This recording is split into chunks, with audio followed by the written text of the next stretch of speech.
मैं डॉक्टर जितेंद्र कुमार आर्य उद्यान विशेषज्ञ के रूप में कृषि विज्ञान केंद्र हस्तिनापुर मेरठ उत्तर प्रदेश में कार्यरत हूँ। इस समय आम के बागों में बोर आया हुआ है और कुछ प्रदेश के कुछ हिस्सों में फ्रूट सेटिंग का कार्यक्रम भी प्रारंभ हो गया है। तो इस समय किसान भाई क्या क्या सावधानी बरतें ताकि अच्छी फलत हो और अच्छा लाभ किसान भाई प्राप्त कर सकें, मैं इस विषय पर थोड़ा सा प्रकाश डालता हूँ। शुरुआत में मैं थोड़ा सा पीछे जाना चाहूंगा। देखिए, पिछले कई वर्षों के अनुभव के आधार पे मैं किसान भाइयों को अवगत कराना चाहता हूं कि हमारे उत्तर प्रदेश और आसपास के राज्यों में, यानी कि यदि मैं ये कहूं कि उत्तर भारत के राज्यों में दो बड़ी कॉमन समस्याएं हैं जो प्रतिवर्ष बागों में आती ही हैं। पहली, बागों में होपर कीट का प्रकोप प्राय होता ही है। इसी प्रकार पाउडरी मिल्ड्यू जो एक फफूंदी जनित रोग है, इसका भी प्रत्येक वर्ष बागों में प्रकोप होता ही है। तो मेरा सुझाव है किसान भाइयों को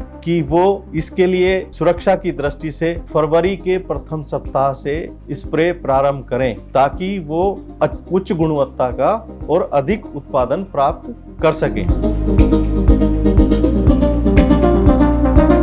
फरवरी माह में हमारे विशेष रूप से पश्चिमी उत्तर प्रदेश में आम के बागों में फुटाव शुरू हो जाता है। तो उस समय कभी कभी मौसम थोड़ा ठंडा होता है, टेम्परेचर कुछ कम होता है और कभी कभी टेम्परेचर बढ़ जाता है, जैसे इस वर्ष भी टेम्परेचर फरवरी माह में बढ़ गया था। तो किसान भाइयों, जब फरवरी के माह में टेम्परेचर कम होता है तो उस समय बागों में जिस तरह से एक साथ फुटाव होना चाहिए नहीं हो पाता। तो उस बात को दृष्टिगत रखते हुए मैं संस्तुति करता हूँ या वैज्ञानिक लोग संस्तुति करते हैं कि फरवरी माह के प्रथम सप्ताह में आप सुरक्षा की दृष्टि से एक स्प्रे अवश्य करें, जिसमें एक फफूंदी नाशक लें, जैसे कि सल्फेक्स यानी कि जो सल्फर बेस्ड फफूंदी नाशक है उसको लें, जिसकी मात्रा रखेंगे 2 ग्राम प्रति लीटर, और एक कीटनाशक होपर के नियंत्रण के लिए जैसे क्यूनालफोस, वो भी 2 ml प्रति लीटर की दर से। इन 2 पेस्टिसाइड्स का चुनाव करके किसान एक स्प्रे फरवरी के प्रथम सप्ताह में यदि करेंगे तो बहुत अच्छे परिणाम सामने आएंगे। प्राय देखा यह गया है कि किसान भाई, जैसे कि जो वर्तमान समय है, जब इस समय नुकसान काफी हो चुका होता है, तब सक्रिय होते हैं और तब स्प्रे आदि प्रारंभ करते हैं। तो उससे होता क्या है कि खर्च भी बढ़ जाता है और अपेक्षा के अनुसार परिणाम नहीं मिल पाते। तो मेरा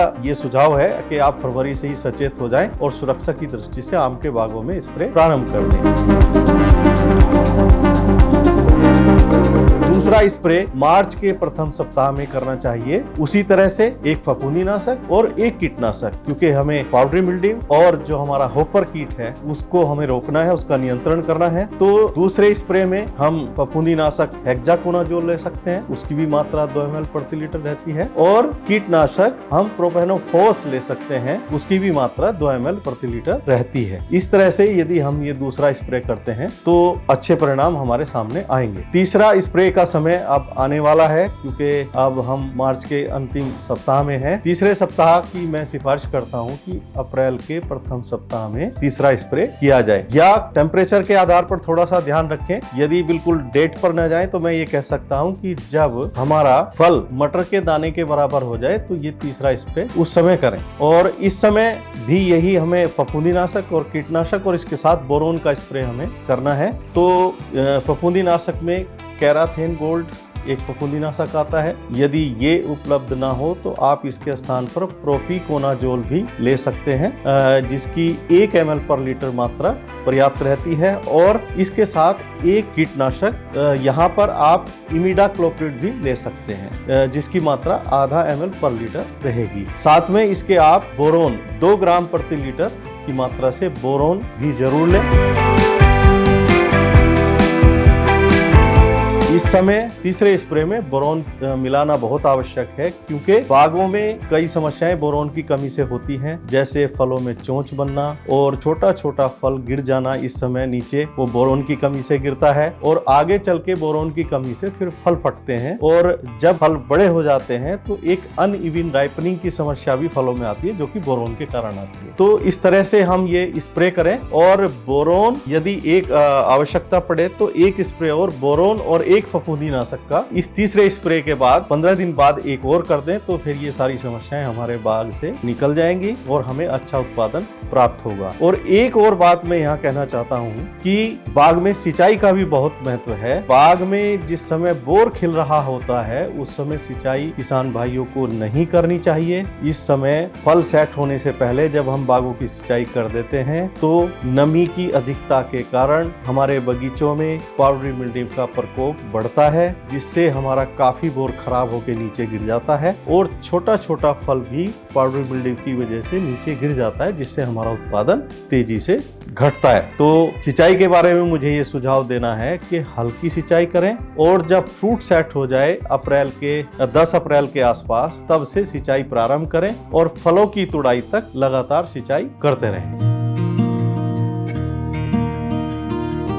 जो आम की बागवानी प्राकृतिक खेती के सिद्धांतों के अनुरूप करना चाहें तो वो किसान भाई क्या सावधानी बरतें। उनके लिए मेरा सुझाव है कि सबसे पहली सावधानी तो प्राकृतिक खेती में ये रखनी है कि पानी की सिंचाई मतलब बाग में सिंचाई पर विशेष ध्यान देना है। जितनी कम सिंचाई आप करेंगे और आवश्यकता अनुसार सिंचाई करेंगे तो आपके खेतों में कीड़े बीमारी की समस्या का प्रकोप कम होगा। यदि आप प्राकृतिक खेती कर रहे हैं और आपके बगीचे में वैसे तो पूरा शेड्यूल है कि इस समय जीवामृत का स्प्रे करना है, इस समय खट्टी छाछ का स्प्रे करना है, वो पूरा वर्ष भर का एक कैलेंडर है प्राकृतिक खेती का। लेकिन मैं वर्तमान में संक्षेप में इस समय के लिए सावधानी बताऊंगा। तो जैसे मैंने फरवरी से स्प्रे स्टार्ट करने के लिए कहा, तो फफूंदी जनित रोगों के लिए हम प्राकृतिक खेती वाले बागों में खट्टी छाछ और ट्राइकोडर्मा विरिडी या हर्जेनियम जोन सी भी स्पीसीज आपको मिल जाए, इन दोनों को मिलाकर स्प्रे करें तो आपके जो फफूंदी जनित रोग हैं जैसे पाउडरी मिल्ड्यू या अन्य वो नियंत्रित हो जाते हैं। और जो हमारा जैसे ये सकिंग पेस्ट है अपना होपर, इससे बचाव के लिए जो हम नीमास्त्र बनाते हैं तो नीमास्त्र का भी हम स्प्रे करके सकिंग पेस्ट से यानी कि होपर से निजात पा सकते हैं।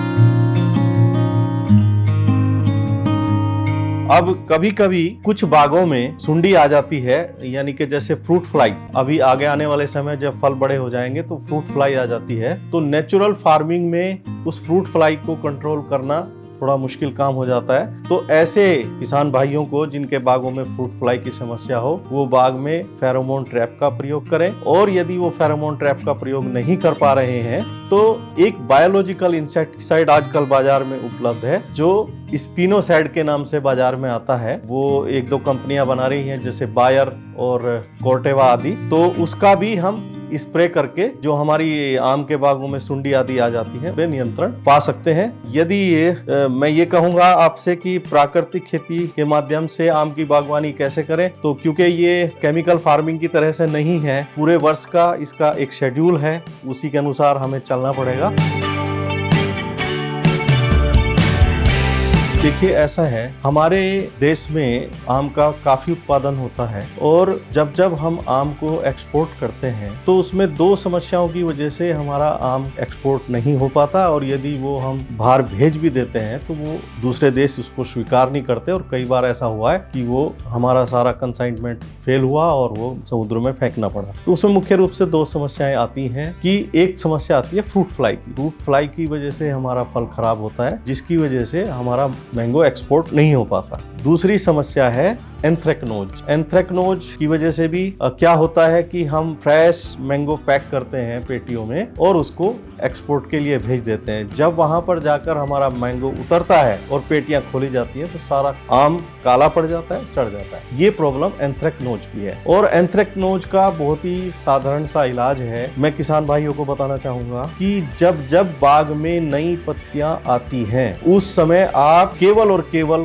कॉपर ऑक्सीक्लोराइड का 3 ग्राम मात्रा प्रति लीटर की दर से स्प्रे कर दें, तो फिर ये एंथ्रेक्नोज की समस्या हमारे बगीचे में नहीं रहती। फिर हमारा आम खराब नहीं होगा और एक्सपोर्ट में हमारे सैंपल फेल नहीं होंगे। ये तो है एंथ्रेक्नोज का इलाज। फ्रूट फ्लाई के लिए जैसा मैंने पूर्व में बताया था कि हम फेरोमोन ट्रैप का प्रयोग करें, तो फ्रूट फ्लाई का बहुत ही सस्ता और अच्छा नियंत्रण हो जाता है। फेरोमोन ट्रैप क्या है कि हम एक प्लास्टिक के बॉक्स में ल्योर लगाते हैं जिसपे फ्रूट फ्लाई के मादा कीट का हार्मोन होता है, और उस हार्मोन के आकर्षण में नर कीट आके उसमें ट्रैप में फंस जाता है। फिर जो मादा कीट है वो अंडे देती है, लेकिन उससे सुंडियां नहीं निकल पाती, तो हमारा आम सुरक्षित तैयार हो जाता है। तो फिर हम उसको अच्छे से एक्सपोर्ट कर सकते हैं और एक अच्छा मूल्य प्राप्त कर सकते हैं। ये सावधानी एक्सपोर्ट करने वाले किसान भाइयों को अवश्य रखनी चाहिए। जैसा कि मैं यहाँ पश्चिमी उत्तर प्रदेश में देखता हूँ, ज्यादातर बागों में बोरोन की कमी के लक्षण हैं, कॉपर की कमी के लक्षण हैं और जिंक की कमी के लक्षण हैं। तो मैं किसान भाइयों को राय दूंगा कि पोषक तत्व प्रबंधन उचित समय पर और संतुलित रूप से किया जाए, जिसके लिए प्रतिवर्ष, जैसे मैंने पहले भी बताया कि बोरोन की कमी से फल फटते हैं, आम के फलों में चोंच बन जाती है, और अनइवन राइपनिंग यानी कि एक समान रूप से न पकना, ये भी हमारे फलों में समस्या देखने को मिलती है। तो ऐसी स्थिति यदि हमारे बागों में है तो इससे हमें समझना चाहिए कि हमारे बाग में बोरोन तत्व की कमी है। तो इसकी पूर्ति के लिए मैंने स्प्रे बताया, वैसे जड़ों में भी देना आवश्यक है। प्रत्येक वर्ष सितंबर माह में 200 ग्राम बोरोन प्रति पेड़, जो हमारे 10 वर्ष से अधिक आयु के पेड़ हैं उनकी जड़ों में हमें लगाना चाहिए। इसी तरह से 200 ग्राम जिंक सल्फेट और 200 ग्राम कॉपर सल्फेट प्रति पेड़ की दर से हमें ये प्रत्येक वर्ष बागों में लगाना चाहिए, जिससे हमारे फल उच्च गुणवत्ता के और बागों में हमारे कीड़े बीमारी की समस्या भी कम होगी। तो ये सावधानी रखेंगे तो मैं समझता हूँ कि आम के बगीचे के जो बागवान हैं वो निश्चित रूप से अच्छा उत्पादन ले पाएंगे।